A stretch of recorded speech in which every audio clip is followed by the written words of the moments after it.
to whomever that is watching this video. Hello. I genuinely hope the video finds you doing well. I hope the video finds you doing well. And if not, I hope it can make you feel better. Or it is what it is.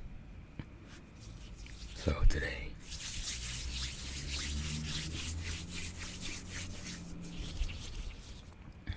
apologies, but it is currently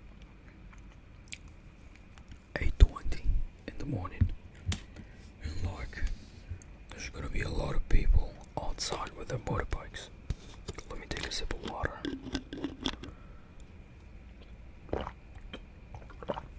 There's gonna be a lot of people outside. Oh my god. There's gonna be a lot of people outside with loud noises, loud bikes, etc., etc. But yeah, a very different video today. Different in the ways that I've ever did actually. But yeah. So today I specifically will be reading a ghost thing, like a paranormal type story, and I'm gonna take it off of Reddit, r/no sleep.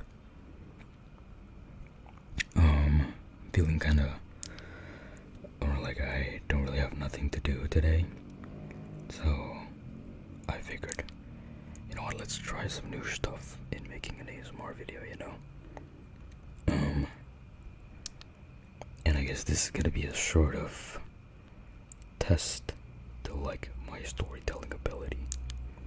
If I actually know how to tell a good story,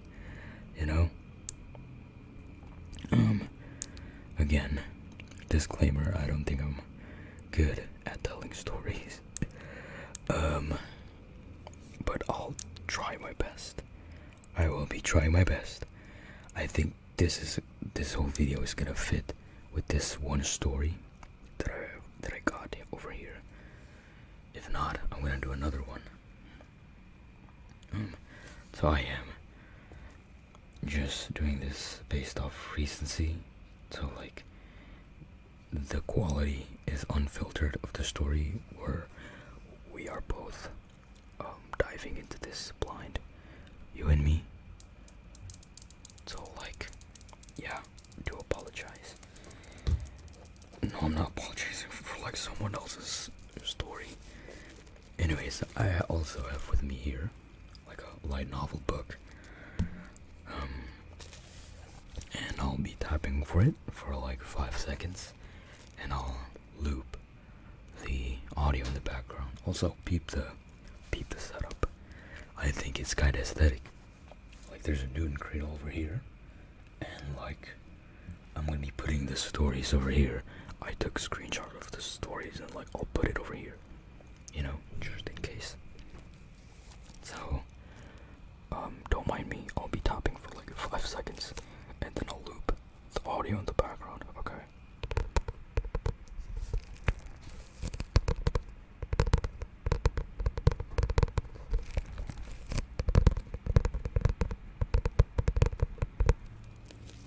Okay, I think that's about it. I'll probably do another one so that it sounds different. Okay.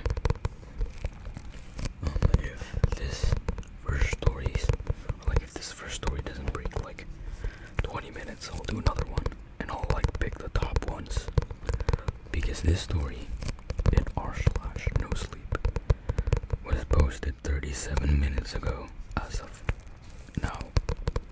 Special help 84.99, and it's called Why I Stopped Closing My Eyes in the Shower. Alright, I hope this is gonna be a good one. Oh, I wanna do an SCP sort of ASMR. Okay, I'll do that next time. Okay. My early life inoculated me against believing in ghosts.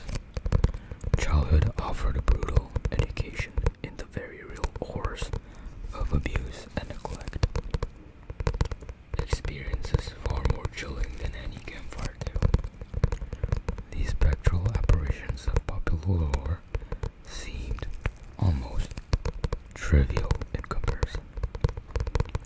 My refuge, somewhat unexpectedly, was Landon, a fervent devotee of the paranormal. He embraced every creak in the floorboards, every unexplained whisper. Initially, I was dismissive, but his kindness was a stark contrast to the harsh realities I'd known. Our relationship began with late-night viewings of low-budget documentaries and hushed discussions in the dark. Then, inexplicably, a winning lottery ticket, perhaps, or a conveniently unmentioned benefactor, he secured funding. A documentary centered on Jepson Bones' killing floor. The name itself sounded like Pulp Fiction, and I initially dismissed the entire endeavor as a flight of fancy. That is, until I encountered the legal documents, official contracts replete with daunting clauses bore both his signature and, to my increasingly unease, my own. The realization dawned. This was no jest. We were committed. Thus, a hardened skeptic, whose personal history could rival the darkest of novels, found herself on a desolate stretch of Nevada highway, alongside a team of eager paranormal investigators. The sun dipped below the horizon, casting an elongated, ominous shadow across the crumbling facade of the abandoned prison. It was an unsettling structure, seemingly materializing out of the desert itself. No one in the nearby towns seemed to know its origins.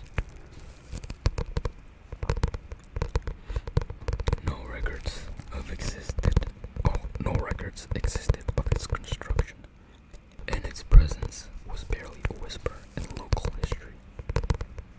This was the destination, the infamous killing floor, a place known only through a single chilling legend.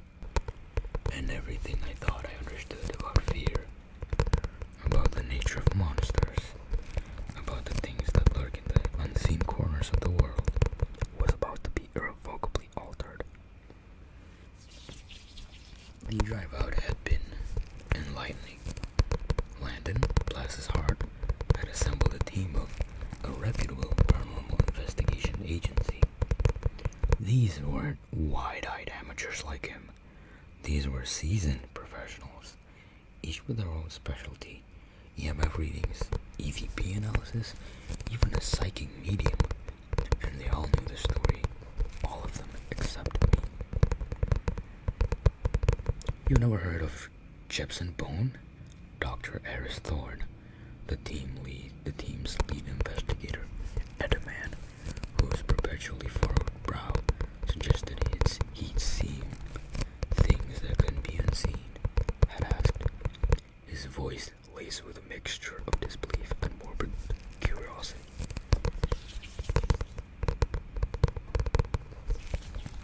So I gotta redo all of that with my voice with a mixture of disbelief and... No, I'm joking. Apologies. Landon, sensing my ignorance, had taken over, eager to share his obsession. Jepson Bone wasn't just some crazy guy, he'd explained, his voice hushed with reverence. He was something else, something ancient, before the prison, before any building at all. This land belongs to him. He was a butcher, a monster in human skin. They say he roamed these plains, killing anyone who crossed his path. Men, women, children. It didn't matter. He delighted in it. People called him by different names: the Chester of Jaws, the Crimson Harlequin, the Giggling Reaper, but the terror he inspired was always the same. it wasn't just random killings, chimed in Sarah, the team psychic, her eyes distant as if she were peering into the past. It was ritualistic, almost sacrificial. They say he drains the victim's blood, use it to paint symbols on the ground. Symbols of something dark. Landon continued, his voice dropping to a near whisper. Eventually, his reign of terror ended. They caught him, finally, but they didn't just hang him. They buried him alive, right there, on this very spot. They say his spirit is still here, trapped, infusing the very ground with his evil. That's why they call it the killing floor. He paused, letting the weight of his words sink in. Even if you leave this place, Alicia, he said, his eyes meeting mine, he follows you. But why a clown? I asked, the image of a painted face, twisted in a rictus grin, flickering in my mind. It seemed so, I don't know how to fucking say this word, incongruous, so childish, so wrong. Sarah's eyes flickered back to the present, a flicker of understanding in their depths. The clown, that's part of the ritual too, she said softly. It's a mockery, a twisted imitation of joy. Jepson Bone, he wasn't just a murderer, he was a defiler. He took the most innocent things, laughter, joy, childhood, and corrupted them, turned them into instruments of fear. Dr. Thorne, yet ever the historian, chimed in. There are historical precedents, you know? The medical phage to fools, for instance. Rituals where the social order was inverted, where jesters and fools reigned supreme for a single night. But it wasn't just about revelry. There was a darker side to it, a connection to ancient pagan rites, sacrifices made to appease something old, something hungry. I really should be labeling these characters with like accents and such. Like Sarah, I think was her name. Like Sarah is just a high-pitched woman, right? And then I think I want to do Landon with my voice. And I'll do the main character, the girl, I forgot her name, I'm sorry. I'll figure that out. And maybe like, we don't know though. We'll see though. Dr. Thorne, maybe. I'll give Dr. Thorne like an English accent, even though my accents are bad. I'll do it. Alright. Landon nodded, picking up the thread. And clowns themselves, their history is more complicated than we'll think. They weren't always just entertainers. In some cultures, they were seen as liminal figures existing between worlds, tricksters, agents of chaos, even psychobombs, guides of the dead.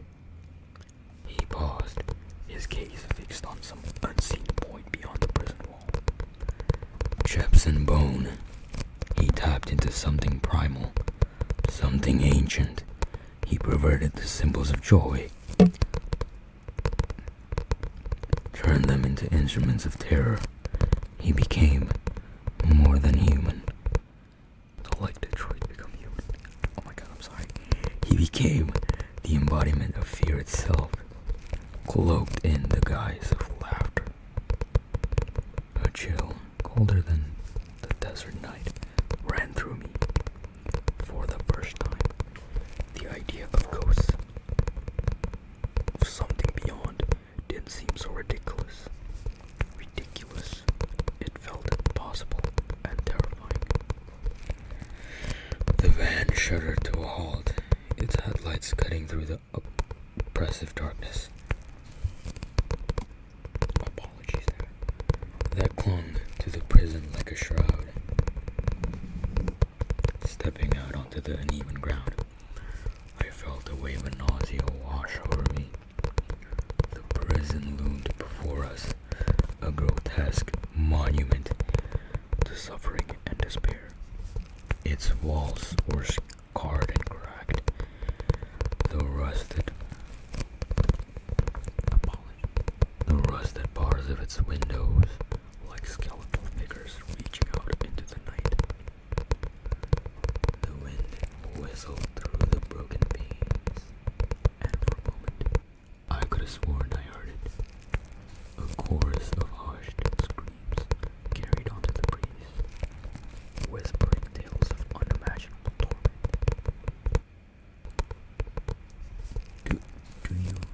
Do you hear that? I asked, my voice barely above a whisper, my eyes darting nervously towards the others. Landon, his face paling in the moonlight, looked as if he were about to suggest me back up and head back to civilization. But the rest of the team, they were practically vibrating with excitement. Sarah, the psychic, had her eyes closed, a serene blank on her lips. Mark and Emily, the tech specialists, were already unloading equipment from the van. Their movement brisk and efficient. Hear what, Alicia? Oh, that's a dude. Hear what, Alicia?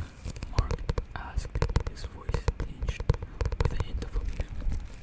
Okay, so I'm gonna redo that. Hear what, Alicia? Like, the wind. No, it sounds like screaming. I stammered, feeling a blush creep up my neck. Sarah's eyes snapped open, and she turned towards me, her gaze intense. Yes, she breathed. I hear it too. So many voices. Trapped. Suffering. A shiver ran down my spine. This was no ordinary haunting. This was something else. Eris Thorne, ever the pragmatist, clapped his hands together. Alright team, he announced, his voice firm. Let's get to work. Mark, Emily, set up the base camp. Sarah, I want you to do a preliminary sweep of the perimeter. Landon, Alicia, you're with me. We'll start with the main cell block. He paused. Oh wait. We'll start with the main cell block. He paused, his eyes glinting in the darkness. This is going to be a good one. Dude, I hate that. I hate that type of writing. Like, did you hear that, guys? Did you actually just read that? Like, come on, come on, dude. Like, okay, let me read that to you. Okay.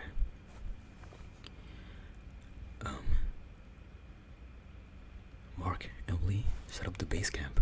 Sarah, I want you to do a preliminary sweep of the perimeter. Landon, Alicia, you're with me. We'll start with the main cell block. He paused, his eyes glinting in the darkness. This is going to be a good one. Bro, come on. You can't tell me that writing is like... That's some kid writing right there.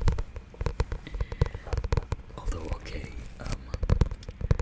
oh, come on, that has gotta be the corniest shit. Okay, there's worse.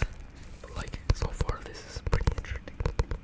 Like, I still cannot fathom the fact that the title is like, why I don't close my eyes in the shower, right?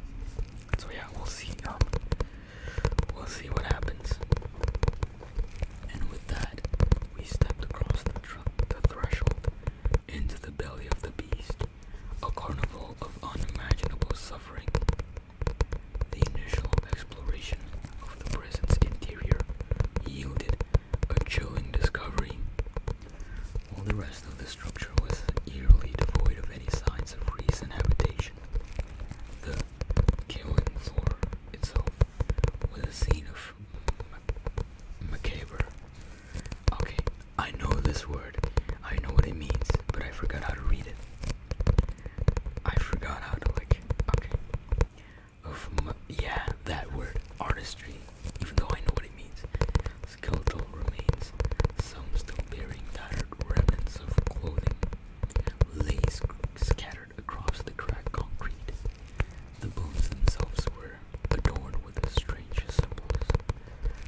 These aren't fresh, Dr. Thorne observed, his voice grim. No one's been here for decades at least. I glanced at Landon. The color had drained from his face. Landon, bro, you're the one. You're the one that wanted this, bro. Leaving him a sickly shade of green. It was then I realized something. He might have been a believer in the paranormal, but I could see his eyes that he hadn't truly believed in this. The reality of Jepson Bourne. I fucking hate this name, Jepson Bourne. What the fuck? That was some like Australian shit. The palpable evil that permeated this place was settling in on all of us, even the seasoned professionals. Okay, so like, is this a flaw in the story? But like, if this was such a infamous place, apologies, I'm taking a water break. If this was like such a fucking infamous place, yeah, why not just initially go there? Why wait for these? Why wait for this Landon dude? Why the fuck does Landon has to be the one that like make them finally go here? You know? I don't know though. But fear, it seemed, wasn't enough to deter them. The equipment was set up: cameras, recorders, EMF readers, all humming with anticipation.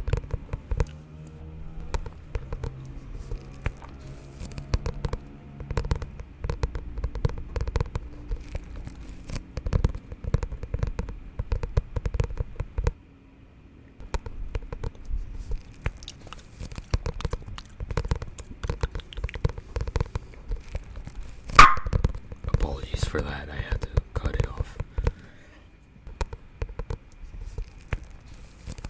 The seance began. The air thick with tension, and then everything changed. It wasn't just the whispers, the flickering lights, the sudden drop in temperature. It was him, Jepson Bone. Not a wispy apparition, but a full-bodied manifestation of pure malice. He was everything the legends described, and more. A clownfish figure with eyes that burned like embers, a grotesque parody of joy. He radiated an aura of power that dwarfed anything I'd ever imagined. This wasn't just a ghost. This was a primal force of darkness, something that made the demons of my childhood seem like playful imps. And then before our very eyes, he acted. He didn't just haunt, he killed. It was Sarah. No, the psychic, the one who had sensed him first, who had spoken of the trapped voices. He turned his attention on her. His movements, swift and brutal. A horrifying ballet of supernatural violence. One moment she was there, her eyes wide with terror. The next he was upon her. His grin widened, revealing rows of needle-sharp teeth, and with a sickening wet sound he plunged his hand into her chest, not through it, but into it. His fingers, impossibly long and skeletal, wriggled within her torso, as if it searched for something. Sarah's scream turned into gurgled gasps as blood erupted from her mouth, her eyes bulging in their sockets. He didn't pull anything out this time. Instead, he clenched his fist, and with a series of sickening crunches, crushed her ribcage from the inside. Her bones audibly snapped and compressed. Her body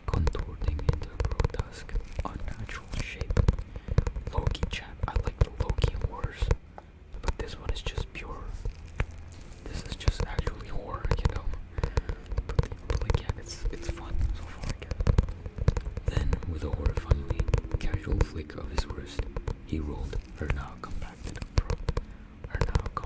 form across the floor. It slammed into the wall with a sickening thud, leaving a smear of blood and viscera. He chuckled, a high-pitched, childish giggle, and then, as if he were bowling, he picked up her body, now almost spherical, and swung it with tremendous force towards the rest of us. Okay, let me be honest with y'all. Like, there's a lot of, like, the way that she made this character describe the whole thing. Like, come on, logically speaking, you wouldn't have time to do all of that shit. Because logically speaking, y'all would have ran away the moment Sarah was like fucking eyes bulging out. Like the fact that you saw all of that and not. Apologies. Okay. The sight was too much.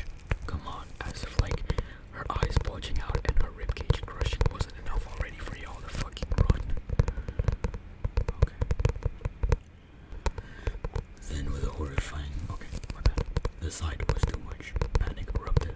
Screams filled the air, my own among them, as we scrambled to escape the monstrous entity. The room descended into chaos, equipment crashing to the floor as we fled.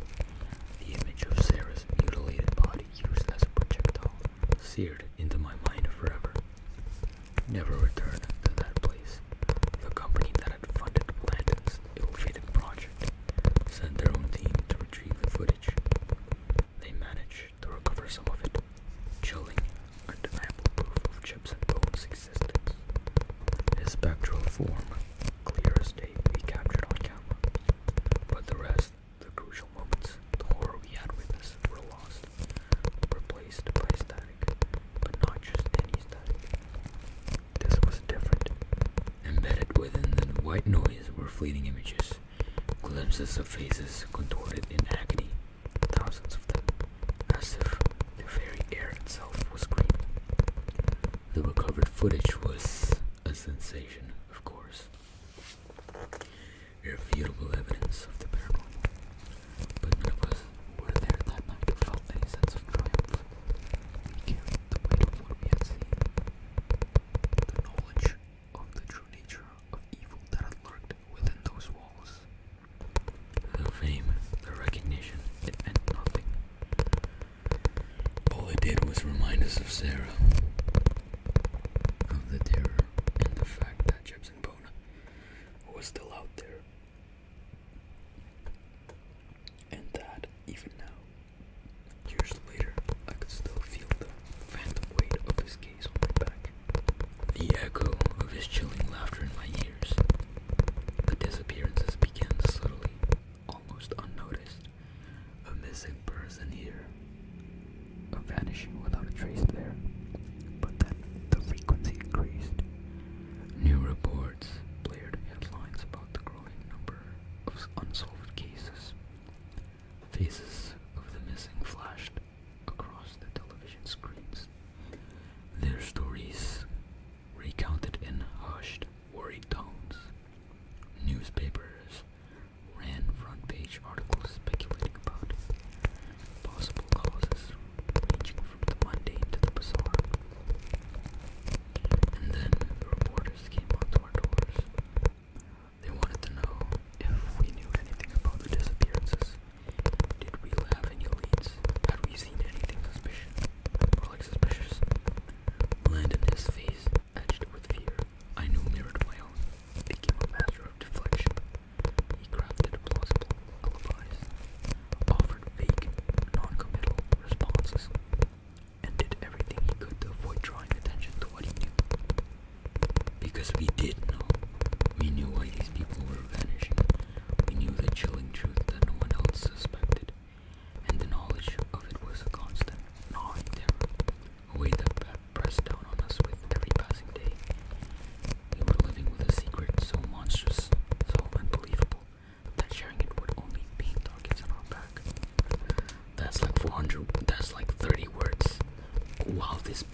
I'm going to fix this.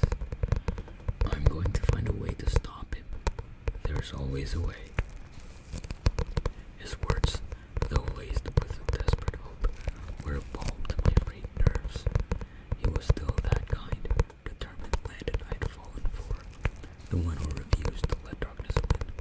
He leaned in, his eyes locking with mine, and at that moment, the fear seemed to recede, replaced by a flicker of something akin to love, a defiant spark in the face of overwhelming odds. Okay. Replaced by a flicker of something akin to love. So you can just say love. Also, like, okay, this is these are meant to be short, right? There's no way I can build an actual, like, genuine connection with these characters. And like the only data I had of Landon was like consistent so far. Like, yeah, she did initially told us at the beginning that Landon was like just a fucking ray of sunshines and rainbows, you know. We'll figure it out, he whispered, his lips brushing against my forehead. I won't let him take you. Whatever. His lips brushing against my forehead. I won't let him take you, I promise. Later that night, the warmth of his words still lingering, I stepped into the shower. The hot water cascading over my skin was a welcome respite. Oh my god, why did I say respite? A welcome respite. It is respite, right? Like chilling stuff, like chill. A temporary escape from the chilling reality that awaited outside the bathroom door. I closed my eyes, letting the steam and the rhythmic sound of water wash away the anxieties that had plagued me throughout the day. Landon, I called out, a smile playing on my lips as I heard the bathroom door creak open. Is that you? Silence. Landon, why aren't you answering me? I chuckled playfully. Cat got your tongue?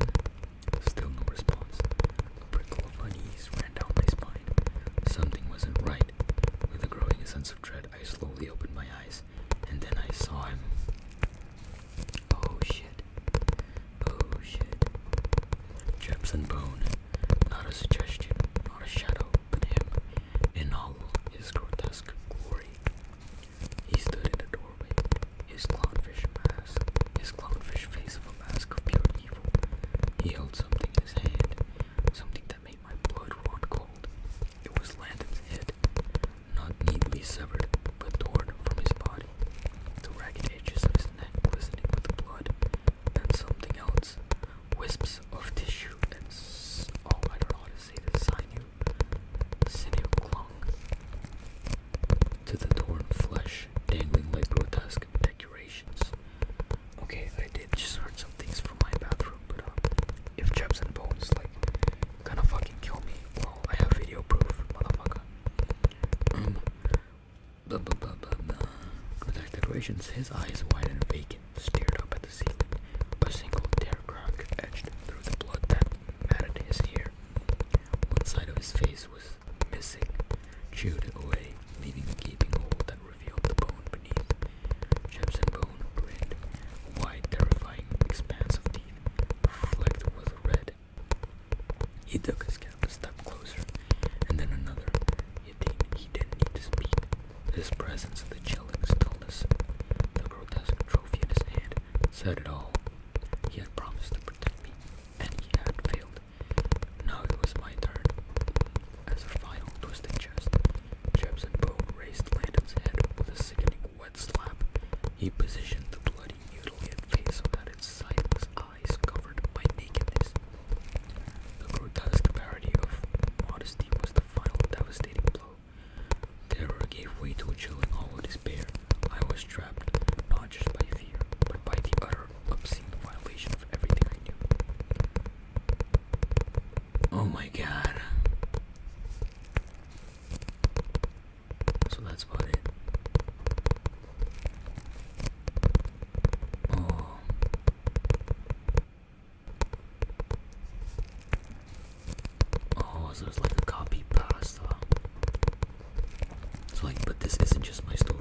course now too. You've heard the name, haven't you? Jebs and Bones, a sticky thumb thing, isn't it? Like blurry thing in your thoughts. You picture the horror, blood terror, haven't you? To my, you have filthy, ripping dog feeding image corner of your eye, and then there he is. Oh, so it's like a copy pasta. Like whoever hears this is like gonna fucking die. You can unhear what you've heard. He's in your head now, burrowing deep, making a home himself in your nightmares. Sleep tight and watch your back, because he's watching you, waiting. I mean,